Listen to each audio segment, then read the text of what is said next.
Čau!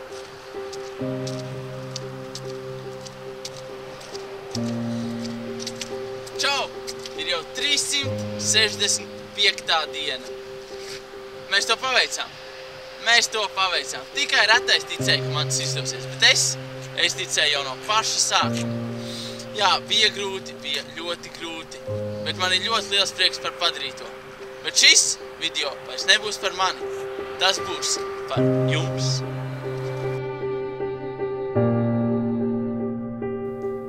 Sveiki! Čau! Čau! Čau! Čau! Mani sauc Edžus.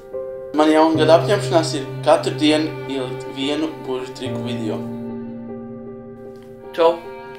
Privet! Jau! Divas svarīgākās dienas dzīvē ir diena, kad tu piedzimi, un diena, kad saprati kāpēc. Es to esmu sapratis, bet tagad arī tev ir jāatrod tava sirdslieta, tava aizraušanās vai tavs hobijs. Atrod to un seko tam. Noteikti nepadodies, ja to nevari atrast, jo atceries, ka tikai tu pats esi atbildīgs par savu dzīvi. Kas ir tava īstā vēlēšanās? Kā tu tiešām vēlētos pavadīt savu dzīvi?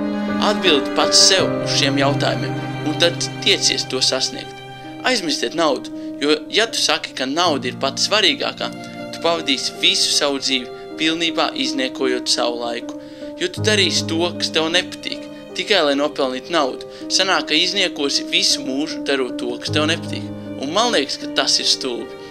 Pamostoties no rīta, tev ir divas izvēles. Vēl mazliet pagulēt, vai arī celties un mēģināt kaut ko dzīvē sasniegt. Tāpēc es saku, kāp no tās gultas ārā un padari savu atlikušo dzīvi par labāko dzīvi. Galvenais ir ticība tam, ka tu spēji paveikt visu, ko vēlies, jo kamēr tu tici, tikmēr viss ir iespējams. Tie, kuri saka, ka viņi to spēj, un tie, kuri saka, ka nespēj, parasti viņiem abiem ir taisnība. Čau, ir jau 365. diena, un šodien es parādīšu triku, kā ieliem kastē un no tās aizteleportējos uz. Nu, jūs redzēsiet. Skatiet.